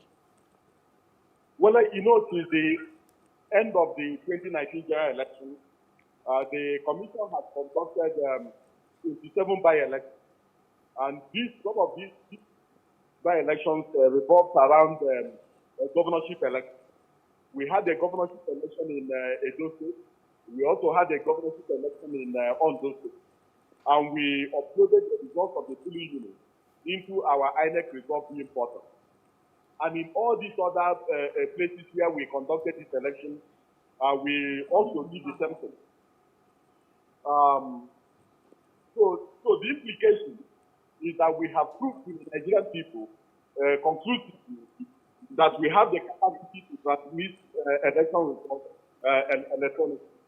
And as you can see, we have also made it very clear that we had a discussion with the NCC in 2018. And as at that particular period, it was made clear that 93% of our polling units were covered by the major network. And so the issue is not whether we have the capacity. We have proved that we have the capacity to transmit election results, and we have also demonstrated that capacity in some of the by-elections that we have had in Nigeria. Okay, now let's talk about the 93% you just mentioned. What then is the plan for the other, 7% of your polling units that may not have, of course, internet penetration? What then would be done for those areas? Well, the major network operators, especially Airtel, MTN, Glo Mobile, and Nine Mobile, assured the commission that the 7% was not an issue, was not a problem, and we had also agreed on the costing for them to cover the remaining 7%. But as you know, this thing was something that was done in 2018, and that's almost 3 or 4 years ago. And today, the level of internet penetration has increased. The robust nature of our mobile networks has also increased. And so we are confident that if the same procedure was applied today, we won't have any major challenge at all. Moreover, you know that we expanded our polling units. And when we carried out this expansion, we determined the coordinates of all our polling units. And we used the mobile networks to determine these coordinates. And so the issue of transmitting election results electronically is really not an issue. Moreover, we have made it clear that Section 78 and Section 118 of the Constitution of the Federal Republic of Nigeria gives us the leeway, gives us the right to make a determination on how to conduct elections in Nigeria. Our challenge is not whether we have the power or the right or the virus to transmit election results. What we are saying is that we need the National Assembly to amend Sections 63 and Section 67 of the Electoral Act, which prescribes manual collation and manual transmission of election results to enable us carry out the innovations we have introduced, to enable us transmit election results and collate them electronically. So that is where the challenge is, and that is where the issues are. Fantastic. Mr. Okoye, if, like you've said, the Constitution gives you the mandate to carry out election results independently, and all you're simply asking is for an amendment to this Constitution to allow you now do that electronically, why do you think there's just such an opposition from the National Assembly, against INEC conducting elections and, of course, transmitting them electronically? Well, I think that some of the opposition are born out of partisan political interests. Some of them revolves around lack of adequate and clear information relating to what we intend to do, and some of them just revolves around the fear of what the Commission is up to. You know that we have been very innovative as a Commission. We have introduced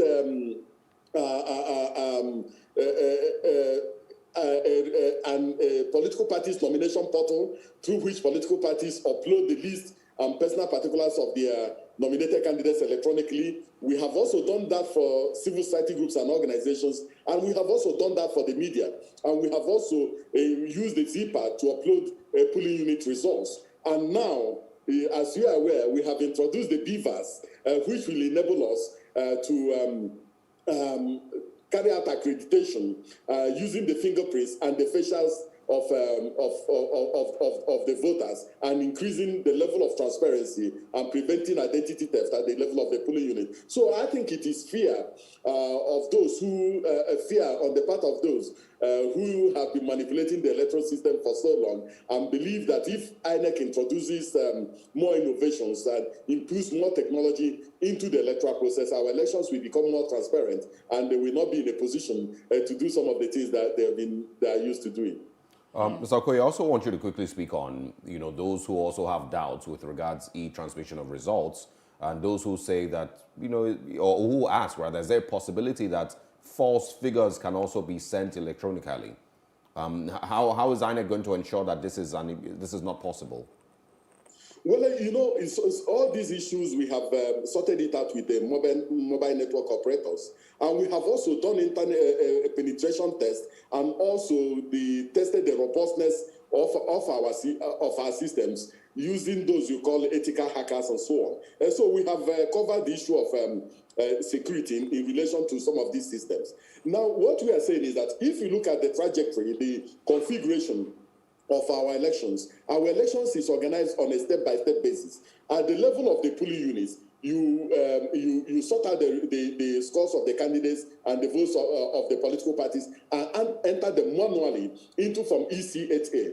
And then the presiding officer stamps, signs, and then the poll agents will also sign. And it is also carried manually, transmitted manually to the next level of collation, which is the RA collation. And it goes from there, you have the returning officers who will make those announcements.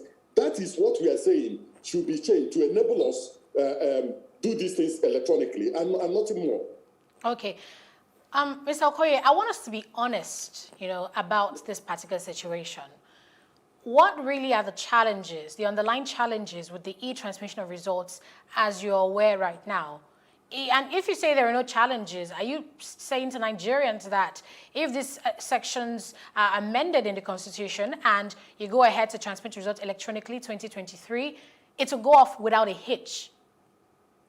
I will never say that there won't be any challenge with the issue of transmission of election results, and that every election we go out without a hitch. I will not be honest in making that particular assertion. The only thing technology can assist you in terms of conducting a good election.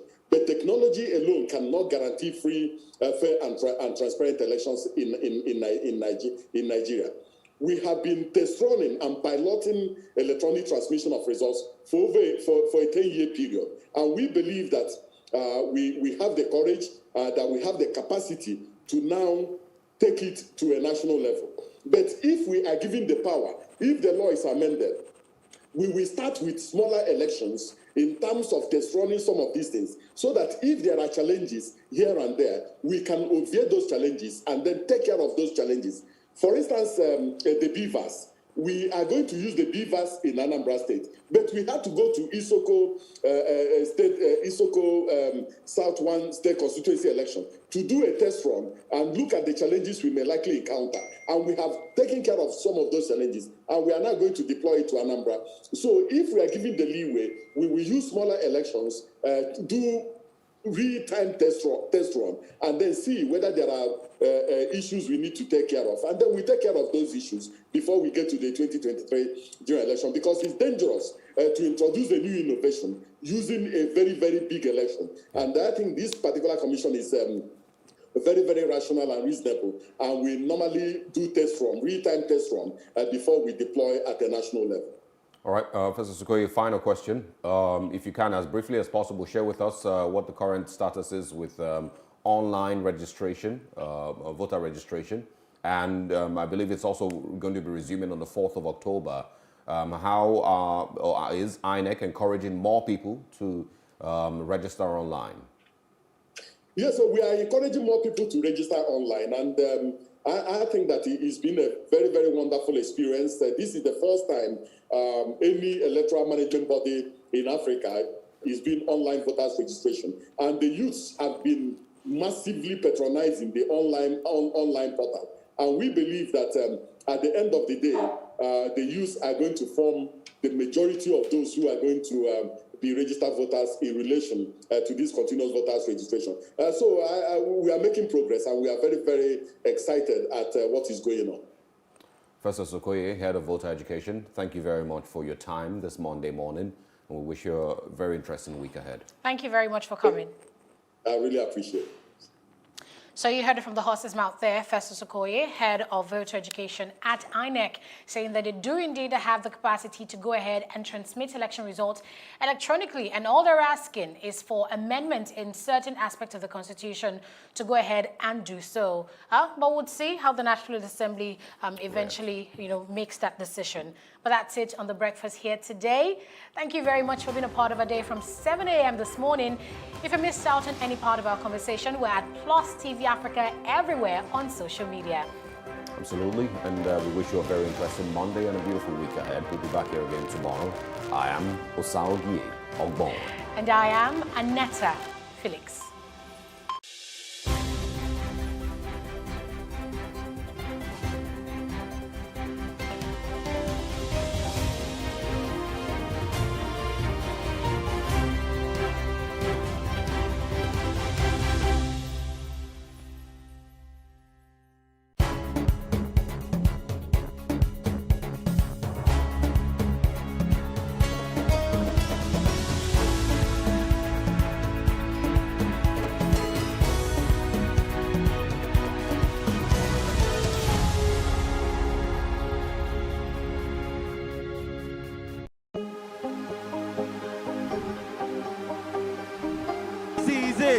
For upcoming artists to blow in Nigeria.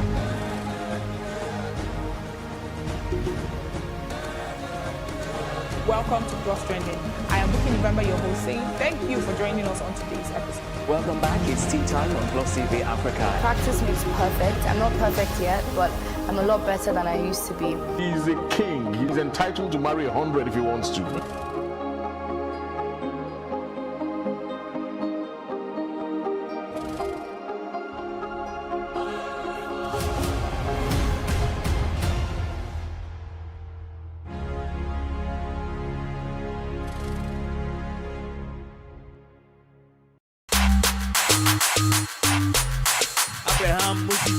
You are one family. You're going to know this sport in Nigeria.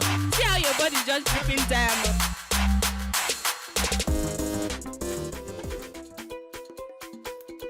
don't have one yet because I'm yet to be rich. So when I'm rich now, I will have one. But like this, I can just go. I do freestyle, go to wherever I like. But for now, I don't have any favorite. Now my own mind, I tell you, I know the life for you. It's not like you're on TV. I'm trying to film. I'm just studying my mind. So I don't have any favorite destination for now. In Nigeria, there are a couple of places in Abuja, a couple of amusement parks in Abuja.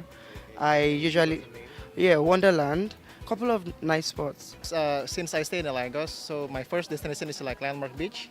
This is one of the most favorite of mine. And then this landmark destinations, landmark park. I mean, it's pretty good. It's unique, It's well designed, and I think it's quite well known in international for international occasions. And I think many people will know it later on. Yes. Landmark is cool. I like Landmark. Everybody loves the sun, like beach sun and everything. The surroundings is very alright. And the girls? No, I don't know about the girls. I'm not a girls guy. So what do you like, guys? No, I like girls, but I'm not like. Nah, I don't do everybody that much. Yeah, Lekki Conventional Center. It's chill now. I like their overhead rope. Yeah, that's why. It's why it's funny. Obodo Katuran. And why is that? I've seen pictures and I've heard a lot about it. I think I'll go all through the cable car,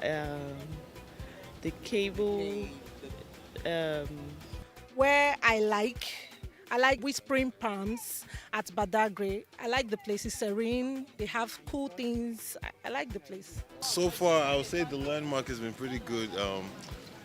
We just got some cabanas, so my whole family will be here. So it's a nice atmosphere, peaceful, not a lot of crowds. So that's why we like it over here. I'll say in Nagbo Resorts here. Abraham, Moses, Jacob, you are one family. There's no doing all this sport in Nigeria. See how your body just dripping diamond.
Thanks for joining us on Plus News Brief.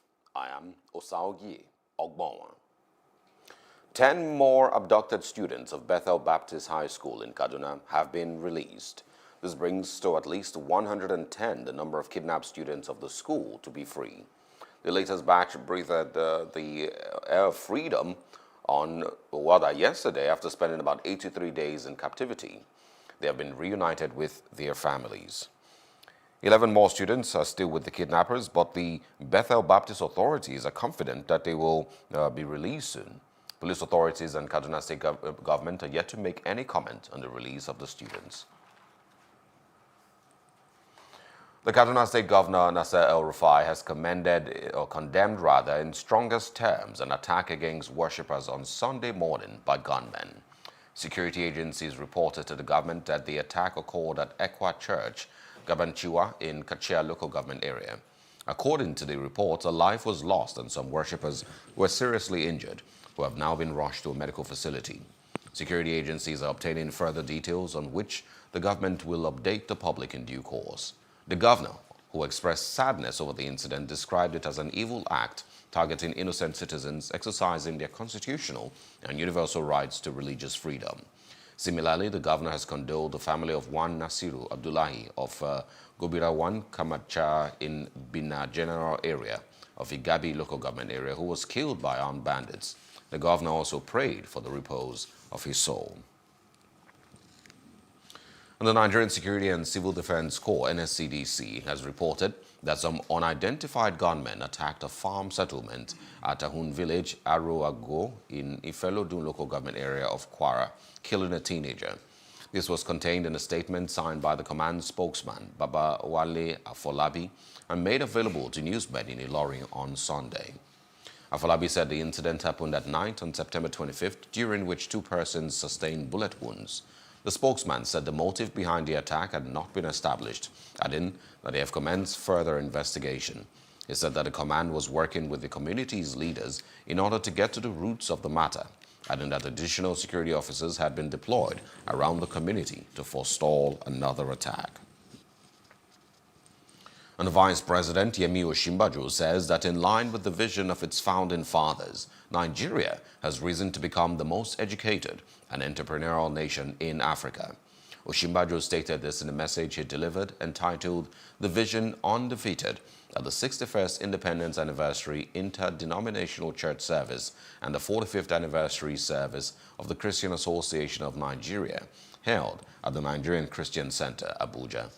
He added that 61 years ago, Nigeria's founding fathers laid out a vision that the many nations and ethnicities, the north and the south of Nigeria, 300 languages or more, different tribes and religions would, by the grace of God, become one nation.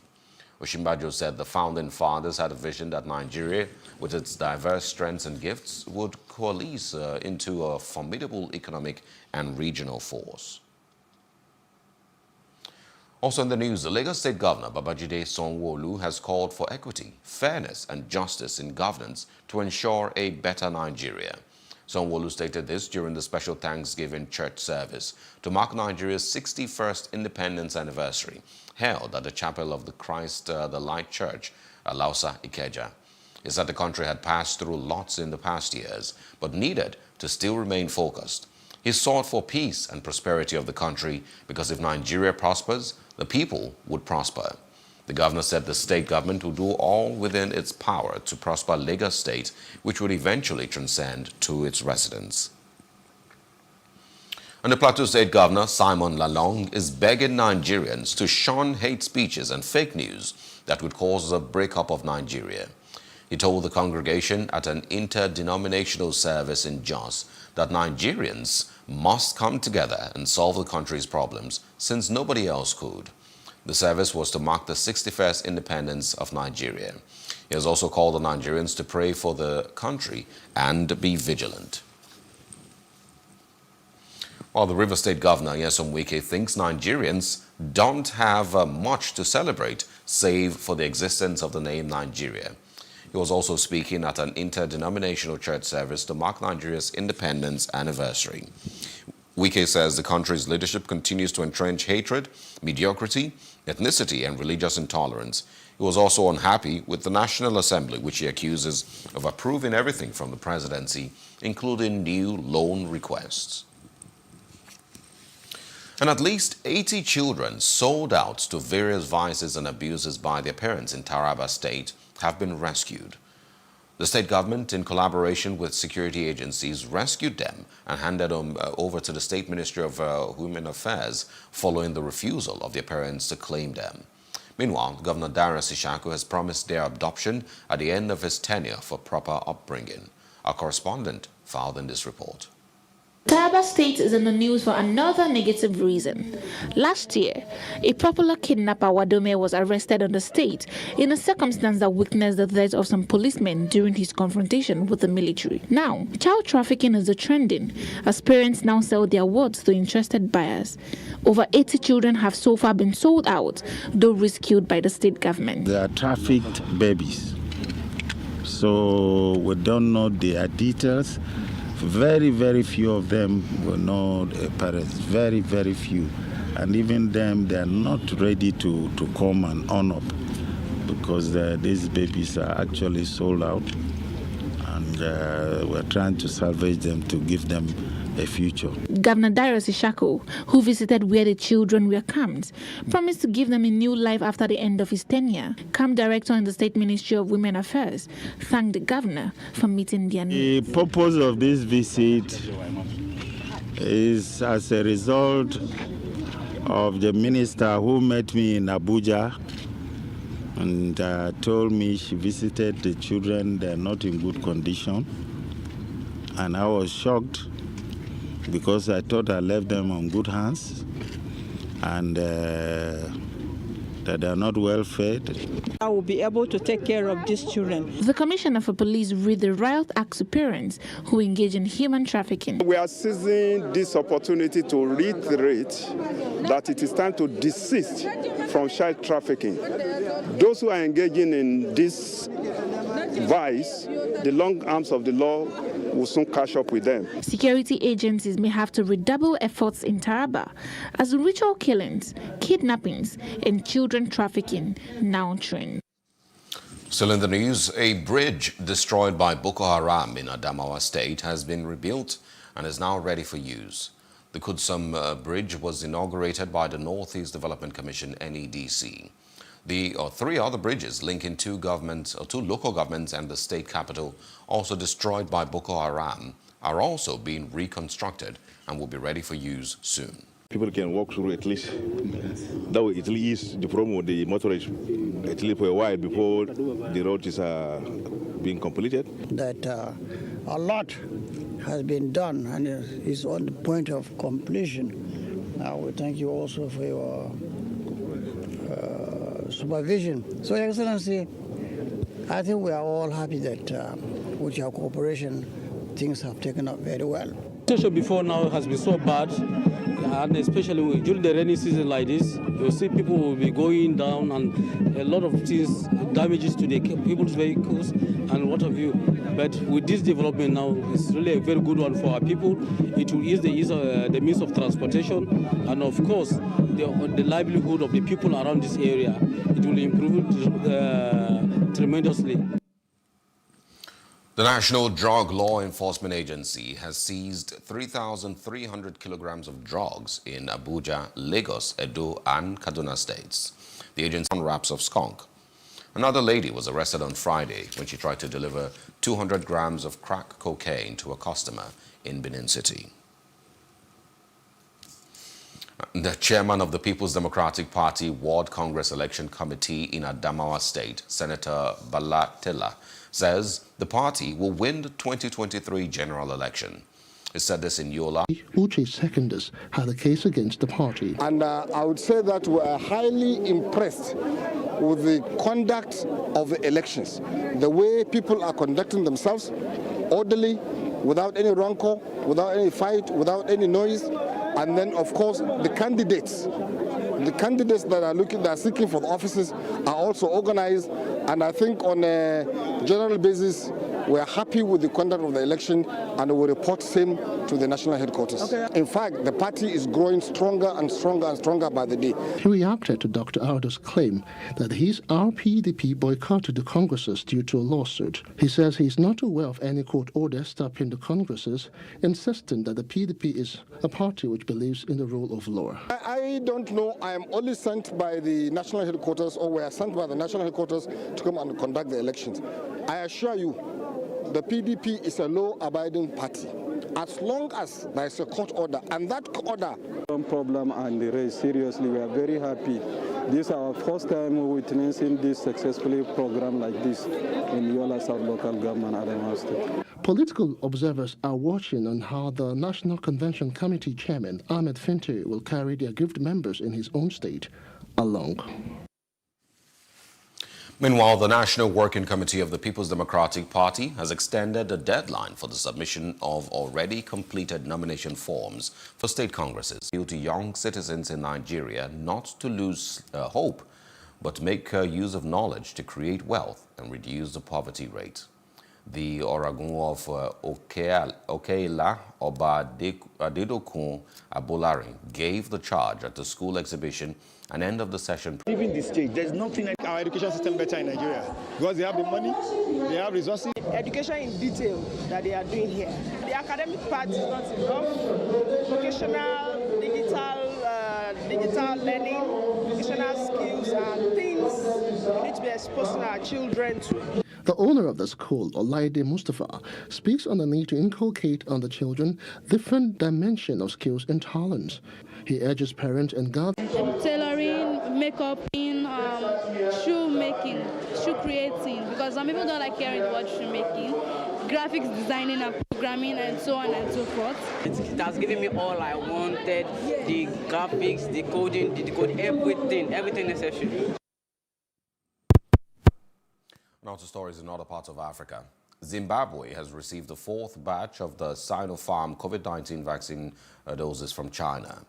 Chinese ambassador to Zimbabwe, Guo Shaochan, handed over the consignment to Zimbabwean Vice President. Speaks to the strong ties that exist between our two governments. Our efforts to fight gained 20%. The Greens achieved the election has been unpredictable from the start, and the result was never going to be the end of the story. For one thing, the outgoing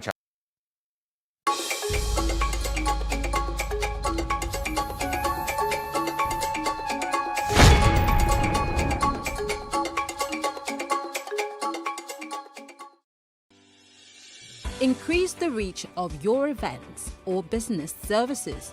To advertise on Plus TV Africa, please call 0906 000 5719 or 0909 040 8408 or send an email to marketing@plusttvafrica.com.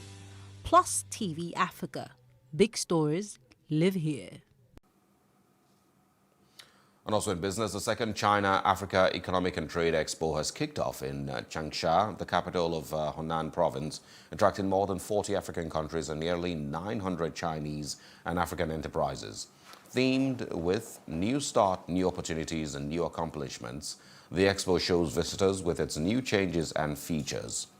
The expo contains a slew of online and offline activities. And at the expo, cloud platforms can be found everywhere, showing real-time trade data and featured products online. Online conferences, transactions, and exhibitions have created a more extensive and convenient platform for cooperation. Using new venues, the expo has a total exhibition area of 64,000 square meters, an increase of 24,000 square meters over the previous one. The exhibition area of African brand goods has 9 categories, including red wine, coffee, cocoa, nuts, gems, seafood, tea, olive oil, healthcare and skin products. With the deepening of China-Africa Economic and Trade Cooperation and a smooth flow of logistics channels along the belt and roads, African goods have brought more and more fresh experience to the life of Chinese residents. And now to entertainment news. Nini, Queen and Saga, housemates of the ongoing television reality show Big Brother Naija Season 6, have been evicted from the show. This was announced by Ebuka Obiuchendo, the moderator of the show, during the live eviction show on Sunday. Saga got the lowest vote percentage from his fans with 1.95%. Nini had 2.16%. Queen got 9.08%. And Angel garnered 14.63%, while Perry had 25.31%. Perry and Angel, who have now been isolated in a white room in the Big Brother Naija house, have been subjected to a game of trucks and screwdrivers. The winner in the whole game proceedings. They won the first quarter 22-11, but lost the second one 9-13, even though they still led the game with 7 points into the long break. The Tigress returned from the break to win the third quarter 20. 31 points. Nigeria's ambassador to Cameroon, Ambassador Gabriel Olori Shokin, thanked the Tigress for making the nation proud. I want to congratulate you for that wonderful way you went about winning the trophy. All through, you won all your matches, and that's really commendable. And I want to say that you are Nigeria proud. You have not only made yourself proud, but you have made Nigeria proud. And we will celebrate you. Appreciate you and thank you. Man. We hope that when next you will be going for another competition, you will retain the cup. That's a news brief. For more, please follow us at Plus TV Africa on Facebook and Instagram. And do subscribe to our YouTube channel at Plus TV Africa and Plus TV Africa Lifestyle. I am Osaogie Ogbonwa. Thanks for watching.